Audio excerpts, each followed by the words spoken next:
I am tearing up. I just about screamed right now, and I'm not even there. Now that's inspirational, Natalie. I feel inspired today. I could be here for another hour. And then I was talking to my class. There were only 2 of us, and the other guy was in the hospital. So here I am. And I always go, he winds up homeless on the street. It's my fault. Yeah, now you sound like my wife. And you can get off. I don't know. Call it Google. Or call it Google. Yeah. Control. Alexa, how does he get across? Paul, I cut you off earlier. What were you going to say? What? Dang it! Don't do that to me, Paul. Don't do that to me, man. I don't know what got into my head, but I thought this thought, if I'm working year round, I might as well get paid year round. Sweet Talk is a weekly 20-minute podcast brought to you by the Continuing Education and Workforce Training Division of Idaho State University's College of Technology. Find us on Apple Podcasts, Spotify, and SoundCloud, and subscribe today. Now, it's time to get started with Sweet Talk. Welcome, everyone, to Sweet Talk, our weekly podcast here at ISU Continuing Education Workforce Training. I am Paul Dickey, the video instruction manager here at Continuing Education, and I'm joined by my illustrious co-host, Gary Salazar, our director. How are you doing today, Gary? I'm doing great, Paul. I'm glad you didn't say notorious. I mean, that's awesome. Thank you so much for the introduction. No, I'm notorious. Behind the scenes stuff, we had already started this recording once, and I forgot to hit the record button. So this is our second attempt. We are always professional here at ISU Continuing Education Workforce Training. Today we have a special guest with us who's so kind to start this whole thing over with us again, Julie Jensen. Gary, would you like to introduce our guest today?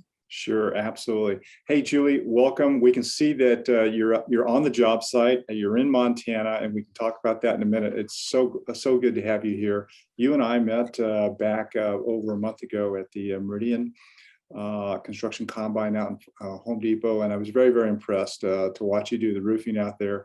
And today we're going to be talking about you and your business, Lost River Roofing, and a little bit about what it's taken for you to get there and what your challenges are. I'm looking forward to this talk. Thank you for joining us, Julie. Thank you for having me. And the construction combine was just so much fun. I had a blast. Over there. Yeah. And it showed, for all of you who don't know what that was, I mean, we've talked about the combine before, but this particular one was brand new in Meridian. And Julie was on one roof with some students, and she was knocking that roof out. And the National Guard guys, you see them at all of our events, they were on another roof, and the banter back and forth between these two groups was just amazing. I think she won at the end of it. But it was very, very impressive to see her. And that's why I thought she'd make a great guest to bring on. So thank you for doing all of that. Thank you for being here today. Would you give us a little bit of your background and how you got involved with the roofing industry? Well, I mentioned, I feel like it's a gene. My dad was in real estate and development, and I just grew up on, raw land and job sites and going around and, acquiring these, these properties to do, big developments on. And I just loved the process of it. And I knew I didn't want to do development, and I knew I didn't want to do real estate. I wanted to do, something, in construction, and I wanted something a little bit faster that I can see. Like, I feel like roofing is kind of instant gratification because I can start a project one day and it's done in the same day. And I just get to see all of this progress happen. And I just love that. That's awesome. So, and what a great decision to make to go without all that experience around you and your family, and then to decide, hey, this is what I want to do. It's the most gratifying to me. And it must be an awesome business. Can you tell us a little bit about the business end? You got this unique name, Lost River. I mean, how did you come up with that? Well, I actually lived in Montana for a lot of years. And when we made the move down to Boise, my husband's a native Idahoan, and I'm a native Coloradan. And I did that drive on Highway 20 so much all the way, through Arco as we were moving down. And I went back and forth probably, I don't know, 3 or 4 times a week during the move. And I always drove by Little Lost River, and it just stuck with me. And I thought, I really like that. So we're all kind of a little lost sometimes, but we're here. So that's so kind of neat. how Lost River was born. And I used to do remodels up in Montana, and I liked remodels, but it just wasn't really where my heart was at.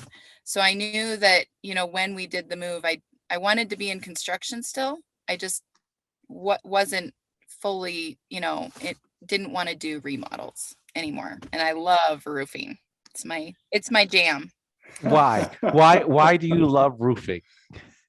I don't know. I just love the process of it. I love it's simple yet complex, and that it follows, the exact same rules every single time.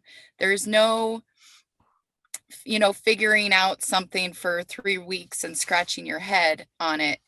It's a very simple thing to figure out.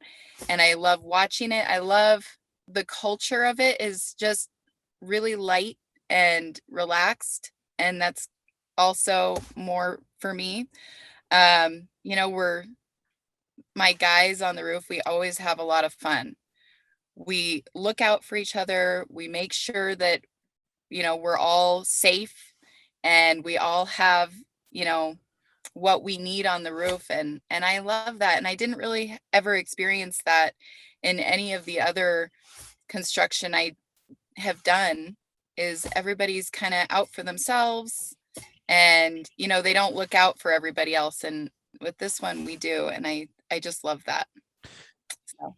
Now, I imagine when you're roofing, I mean, you're outside. I mean, you're on a roof. So Yeah. today is a really cold day. So you must go through the extremes all the time. How do you handle that? I mean, the cold and the, extreme cold versus the extreme heat, during the course of the year. Well, long johns, lots of long johns. And also alternatively, lots of those like UPF shirts you get, the fishing shirts with the hoods on them, and the big hats, and and really light shoes in the summertime, and really heavy shoes in the wintertime. And it's, it is hard, but the air is fresher outside. Yes, definitely. Oh my goodness. Hey, I've got a question. I mean, you moved to Boise, and that's where your headquarters is, but you're in Montana. You're spread out kind of large, aren't you? Yeah, we're 3 states, and actually we could be 4 states, but I have my contractor's license in Utah too, but I don't really go down there to work ever, because I have so much work up in Montana and northern Idaho, and we do Washington too, just a little bit. We can, but yeah, our headquarters are in Boise, but we do a lot of work in northern Idaho and Montana. So are these all residential homes, or is there like office buildings as well? Mostly residential.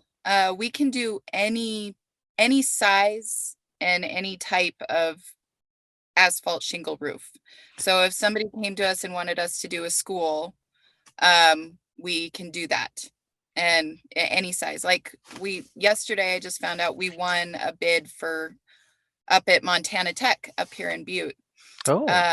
So we'll be doing 2 of those buildings up there within this month.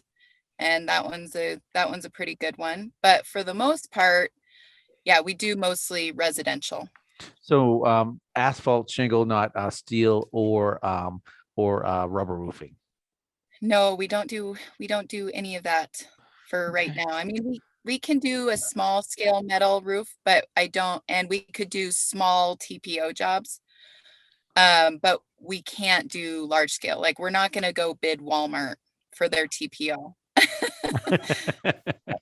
Oh, okay. All right.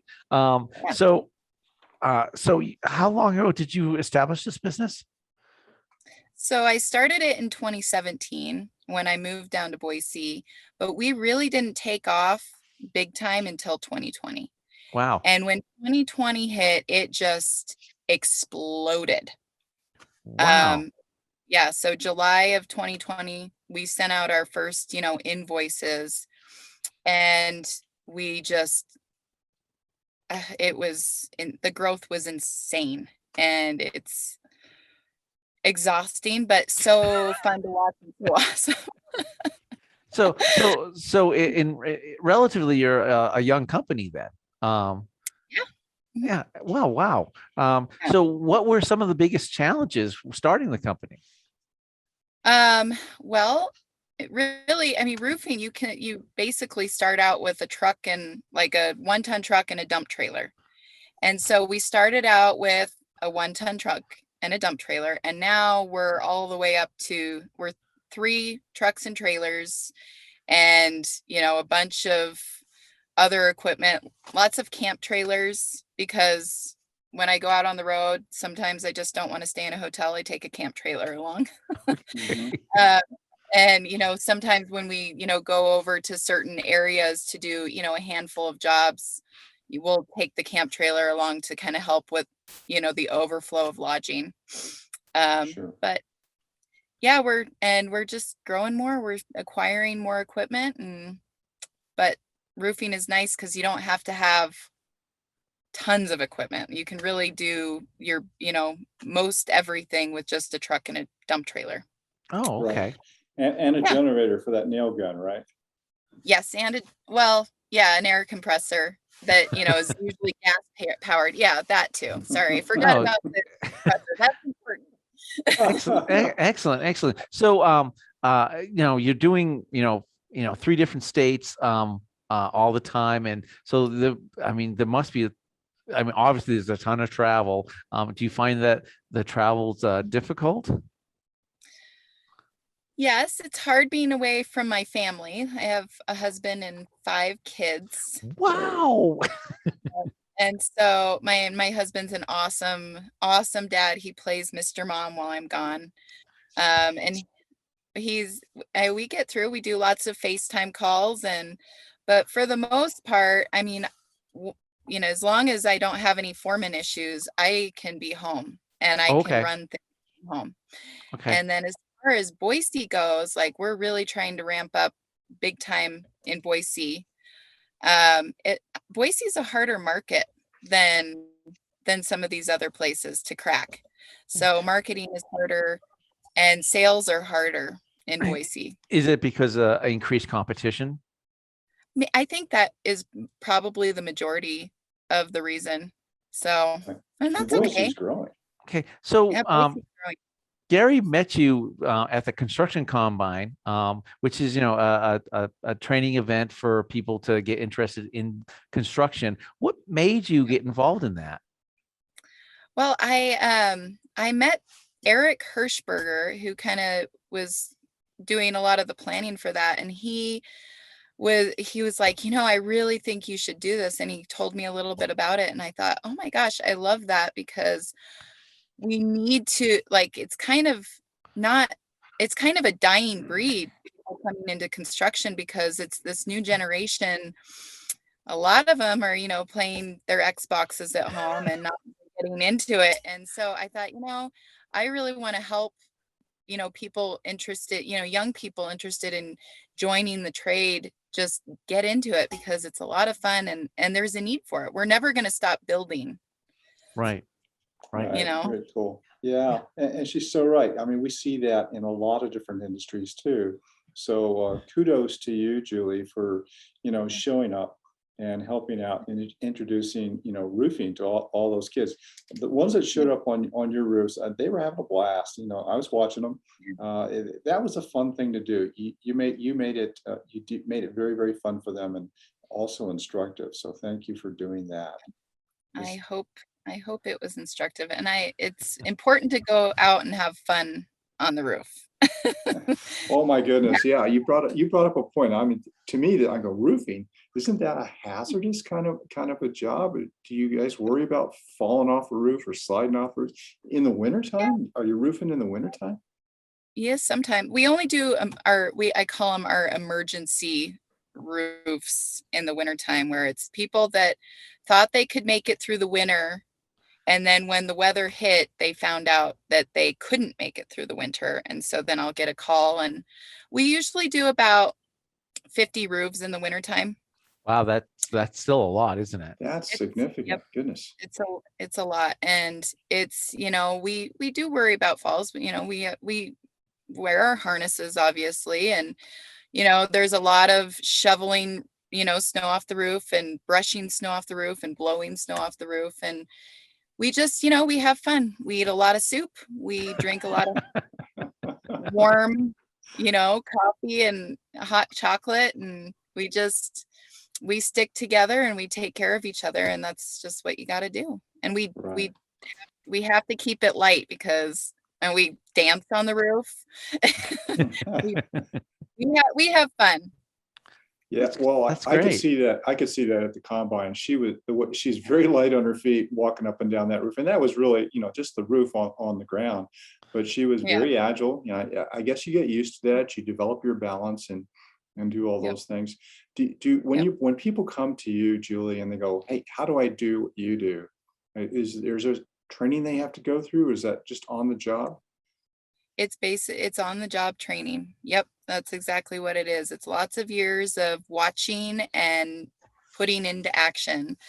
Like right now, I brought my nephew on. He's from Utah, and he's one of my foremen over in Bozeman, and he wants to start his own thing down in Utah. And so I told him I would love to help him do that. And the best way to get I call it the PhD of roofing, is to go to Bozeman and do, kind of like a 2-year sort of internship with me to help him kind of start something like this. Mm-hmm.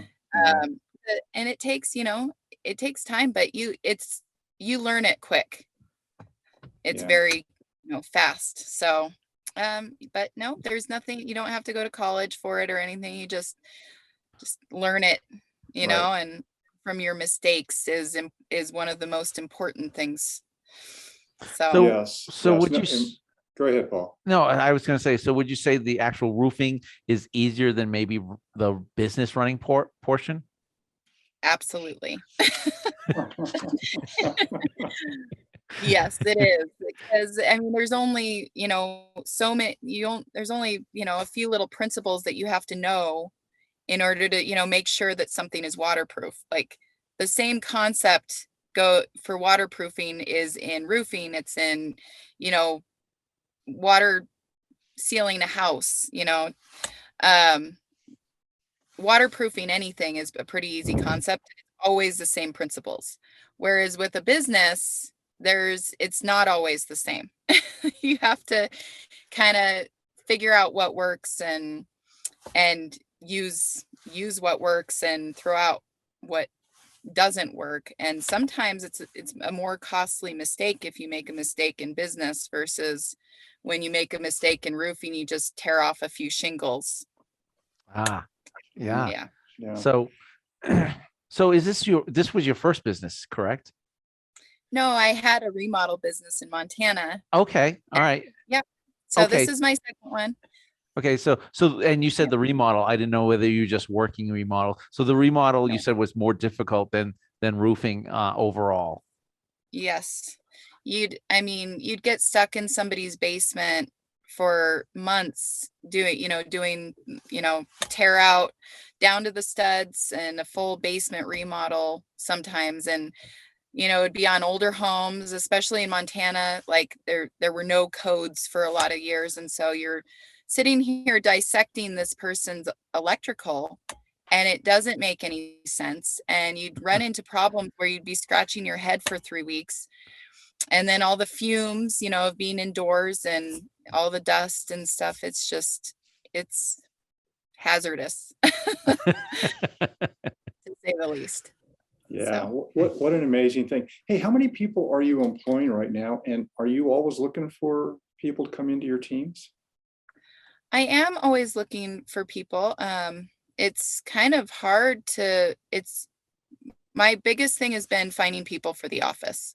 Mhm. It's really hard to find competent office people. I have a really easy time finding installers, like people, doing the actual roofing. That's easy for whatever reason. And I have to be honest, most of them are all, Hispanic, Mhm. because that seems to be their industry that they're good at. They're highly skilled at what they do.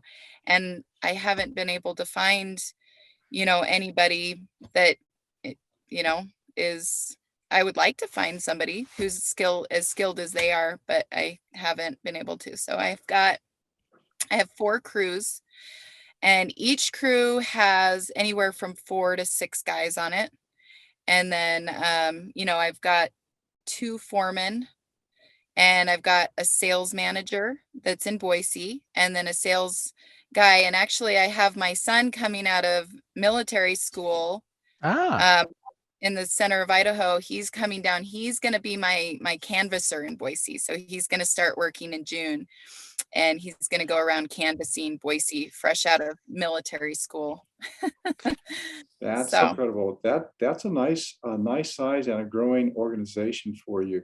Hey, we're yep. getting close to the end of our podcast, Paul and Julie. So one of the things we always want to make sure we allow our guests to do is if somebody wanted to get in touch with you, Julie, and say, hey, I'm interested in learning more about roofing, or what do you do? Or, hey, can I talk to somebody there about getting some roofs on my property? How would they contact you? Is there one way that's better than the others? Yeah, they can call the office line, or they can call my cell phone, either one. My office line is 208-515-5257. And my personal cell is 208-703-5417. They can always go on the website too. We have 2. We have one for all of our subcontracting, and then we have one for our Boise market. And yeah, just excellent. Excellent. yeah. Excellent. So Thank you very, very much. We're going to have to kind of wind this up a little bit. So let me say thank you, Julie, for taking the time out on the job site in Montana. Everybody can see she's in her car. I hope she's warm.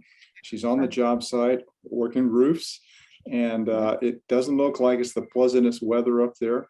So Nope. when we close this, you be safe. Drink some warm soup or some warm fluids. I will. Go dance on Guys the are roof all with mad at those guys. Yeah, You guys absolutely. are watching me sit in my warm truck while they're outside, and they're giving me dirty looks.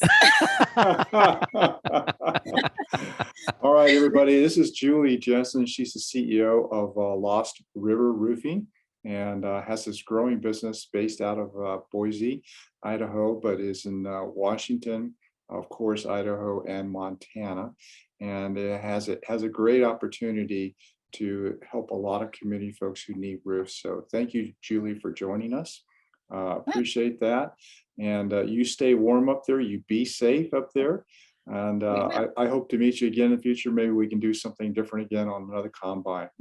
Hey, thanks again also to our audience. And Paul, maybe you want to wrap this up for us? Yes, I want to say thank you to Julie myself. Thank you for being on the show. And if anyone wants to contact us, they can email us at cetrain@isu.edu. They can also visit our website at cetrain.isu.edu, or they can also call us the old-fashioned way, 208-282-3372. And if you like this podcast, please like and subscribe. And everyone also share. Gary, always a pleasure. I always love these sessions with you. And everyone, thank you so much, and be safe.